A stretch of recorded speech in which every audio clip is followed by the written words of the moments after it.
Catherine, it is such a pleasure to meet you online and talk to you about some of the things that you're doing in yoga and golf and putting those things together. So thank you so much for being here. Oh, thanks, Gail, for having me. It's great to meet other people that are as passionate about golf as I am. Well, I hope by the end of this, I'll be as passionate about yoga as well. Well, good. Please tell me a little bit about yourself, your background, how you got into this, and then we'll get into the details. Well, I should say that I grew up in a golfing family. I've been playing golf since I was 15 and have always been into sports and personal training, etc. About 12 years ago, I was playing golf. I live in North Scottsdale, and I also live in Vancouver, BC, but I happened to be playing in Scottsdale, and I got connected with a woman that was a 5 handicap. And at the time, I was playing to about a 26, and I said, okay, well, whatever she's doing, I need to be doing that. And she ended up getting me into yoga, and she became my yoga teacher for the next 8 years. And so what happened was I had a big corporate job, and I decided that I was going to leave my job and go teach yoga full time, which everybody thought was pretty nuts, and it was. But I really had this passion for spreading the word of yoga, and from a golf perspective, my handicap went from a 26 down to a 16. So again, because I'm living in Scottsdale, I'm teaching, quote unquote, traditional yoga to demographics of people that were primarily golfers, because how popular golf is there. And all the golfers were coming back to me, and they were getting the same benefits that I had received, in that they were taking strokes off their game.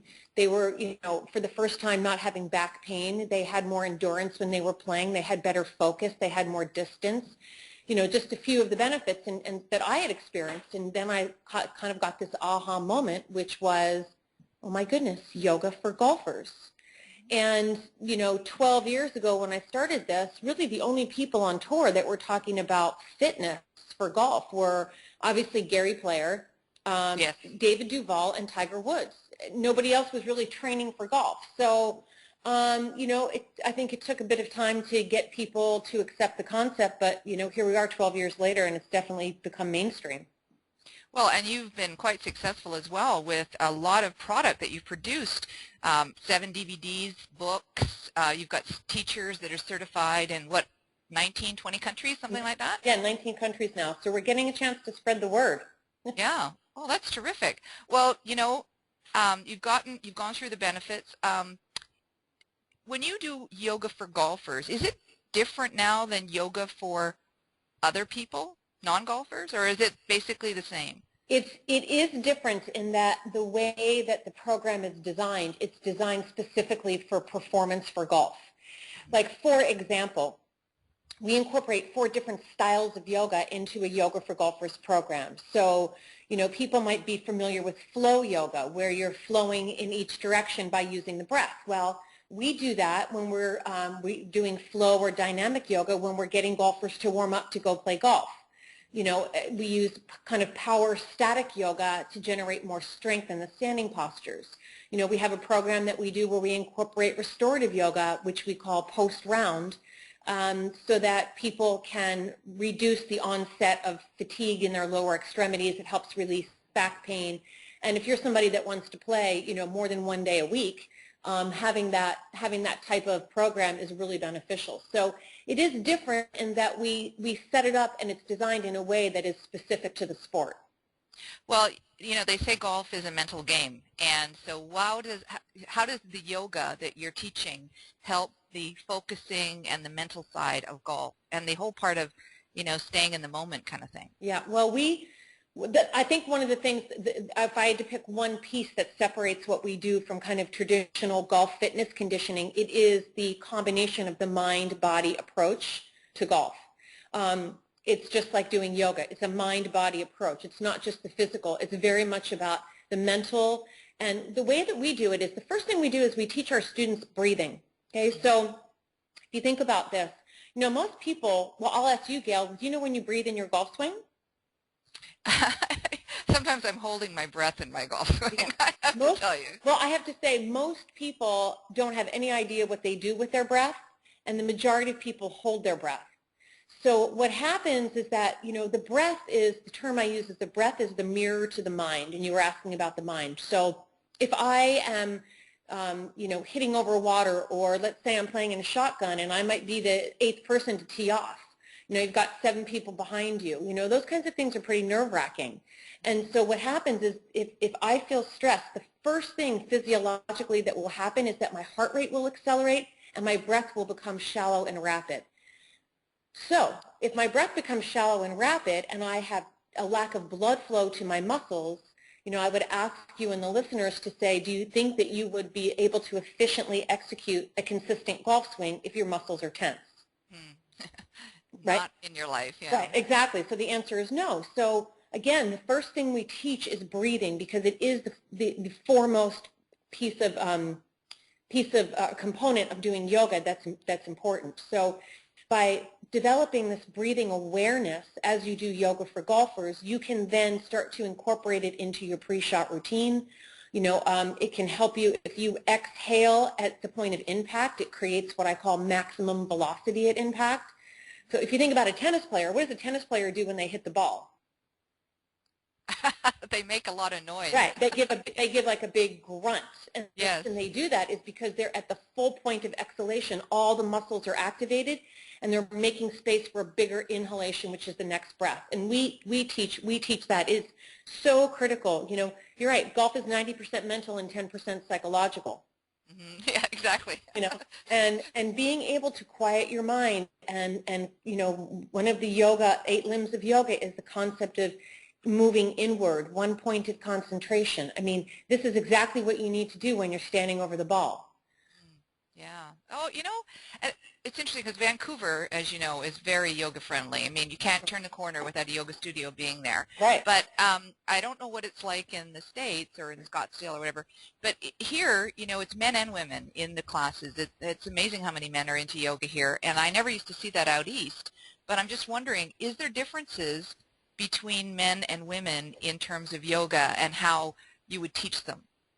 Well, there are, my friend has a saying which I think is very funny, and he says, men are typically inflexible and women are typically unstable. and what he's really referring to is that, and I don't like to make global generalizations, but I will take some lease on this. Typically, men are needing more flexibility and women are needing more stability. Right.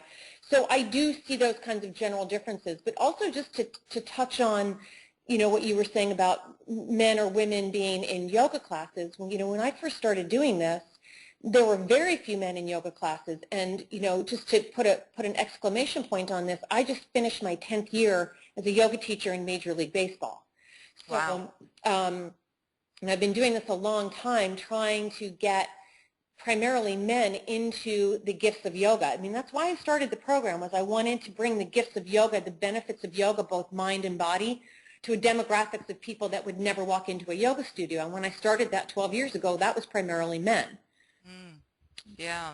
Yeah. Well, I've watched, I like baseball very much. I'm a big Seattle Mariners fan, and my favorite player of all time is Ichiro Suzuki. And I see him out in the right field doing these stretches and everything, and the guy isn't as young as he used to be, and yet he's still an amazing player and incredibly flexible. And I do know that he does a lot of yoga and other things to help his mind and body. So, there's truth to that. It's just not about golf or baseball. It's anywhere in life you could add that same benefit. Absolutely. And, some of the baseball players that I work with, I don't need to drop names, but some of the baseball players that I work with that have the longest, that have longevity in their sport, some of these guys are more flexible than I am.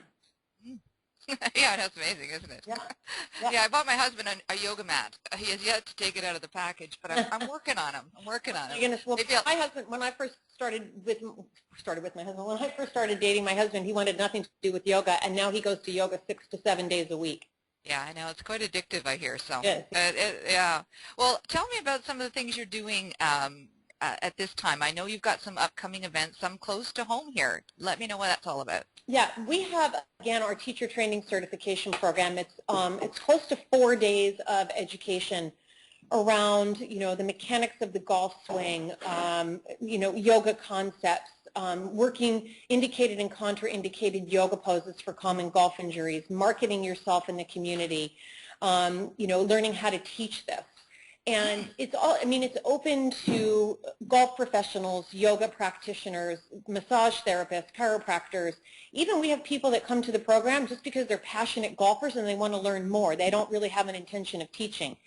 So that's happening July 12th to 15th up here on the Sunshine Coast, just outside of Vancouver in Sechelt, BC, and which is pretty exciting because not only is it a great place to learn, it's a great place to hang out. Oh, and the weather at that time of year there, it couldn't be better. It's just spectacular. It's just spectacular. And the yoga studio, it's my yoga studio. We're right here on the water. It's quite remarkable. So that's kind of the next thing that we have coming up. We also offer that same training online. So if someone is not able to come to Vancouver, they can go through the program online. And like I said, it can be for someone who's interested in teaching or someone that just wants to learn more. And then just lastly, we have some new content that we have up on our website that we're promoting just as instant downloads. So it's not a DVD that needs to be shipped to you. It's something that you can instantly download, and that's pretty exciting. We've got some new golf-specific core workouts on there, and some kind of lower body, upper body. You need more turn, more balance. We have those separated into 15-minute intervals. So if somebody doesn't have an hour, which is fine because I can't sometimes find an hour, it's hard enough to find 5 hours to go out and play. But that's why we're offering them in shorter intervals. So those are kind of the new things that's up with Yoga for Golfers. Oh, I love it because, I'm very self-conscious walking into a studio because I'm not as flexible as most of the people in the room. I look pretty spastic walking around there and stretching and stuff, and so being able to do it in the comfort of my home and the privacy of that, I'm definitely going to try those downloads because that's much more comfortable for me. Well, absolutely. And, the other thing is what we're doing now is I've been doing Skype sessions. And I have clients, in Dubai and South Africa and the U.S. and all over the world that I train over Skype. They send me a video of their swing. That helps me determine kind of a path of where I want to go. And then we can do sessions over Skype. So that's kind of a fun way to connect as well. Oh, that's terrific. Wow. Well, you know what? I'm definitely going to go check out yogaforgolfers.com and your KR Flex Fit site as well. I'll put those on the blog post. But just to close, do you have anything you want to close with today, Katherine? Leave with the audience? Well, I think the most important thing to remember is that regardless of how inflexible you might feel, even just the slightest bit of commitment, even if it's 15, 20 minutes, 4 days a week, you will reap significant benefits. So I always like to get across to people that it doesn't have to be, oh my gosh, I have to commit to a 2-hour, a 2-hour class 6 days a week to get any results. I mean, you can, regardless of your lack of flexibility, you can get more flexible. Even just committing, like I said, 15 minutes, 5 days a week, you will see results. So, just give it a try. Well, I'm sold. I have to tell you. You got me going. So definitely this weekend it's starting a new program for me because I desperately need flexibility in my swing, and I certainly have to work on the mind games that I play in my own mind. So thank you, Katherine. This has been just terrific, and I wish you all the best in going forward, and please keep in touch. I will. Thank you, Gail. We'll have to go out and hit the link sometime soon. Oh, I'd love it. Yeah. Sounds good. Yeah. Take care. Okay. Thanks again. Okay. Bye.